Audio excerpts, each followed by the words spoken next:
கோவையில் உள்ள ஸ்ரீ கிருஷ்ணா கலை மற்றும் அறிவியல் கல்லூரியில் பிரதர்ஹுட் சார்பாக நோன்பு திறக்கும் நிகழ்ச்சி நடைபெற்றது. இந்த நிகழ்ச்சியில் சிறப்பு விருந்தினராக தமிழ்நாடு மாநில சிறுபான்மை நல ஆணைய உறுப்பினர் முகமது ரஃபி மற்றும் கௌரவ அழைப்பாளராக கல்லூரி முதல்வர் ஜக்ஜீவன் ஆகியோர் கலந்து கொண்டனர். தொடர்ந்து விழாவில் பேசிய தமிழ்நாடு மாநில சிறுபான்மை நல ஆணைய உறுப்பினர் முகமது ரஃபி, இதுபோன்ற நிகழ்வுகள் கல்லூரி மாணவர்களிடையே ஒற்றுமையை ஏற்படுத்தும் என கூறினார்.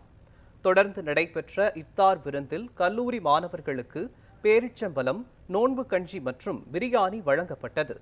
இந்நிகழ்ச்சியில் பல்சமய நல்லுறவு இயக்க மாநில மாவட்ட நிர்வாகி அபுதாஹீர், வழக்கறிஞர் இஸ்மாயில், கோட்டை செல்லப்பா, கோவை தல்ஹா உள்ளிட்டோர் பங்கேற்றனர்.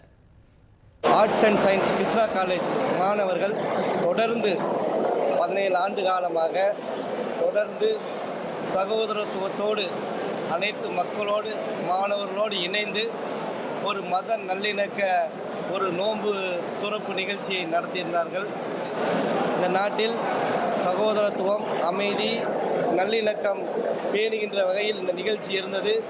இந்த நாட்டில் இன்றைய தேவையை இந்த மாணவர்கள், கிருஷ்ணா கல்லூரி மாணவர்கள் பூர்த்தி செய்திருக்கிறார்கள். நாம் எல்லாம் அண்ணன் தம்பிகளாக, மாமான் மச்சான்களாக சகோதரத்துவத்தோடு நாம் வாழ்ந்து கொண்டிருக்கிறோம். இதில் எந்த ஒரு பிரிவினையும் ஏற்பட்டு விடக்கூடாது. நம்ம நாட்டுக்காக வாழ வேண்டும், தமிழ்நாட்டுக்காக வாழ வேண்டும், இந்திய தேசத்திற்காக வாழ வேண்டும் என்று இந்த மாணவர்கள் இந்த விழா இனியும் தொடர்ந்து இந்த எல்லா கல்லூரி மாணவர்களும் இணைந்து இந்த சகோதரத்துவத்தோடு அனைத்து மத பண்டிகைகளையும் கொண்டாட வேண்டும்.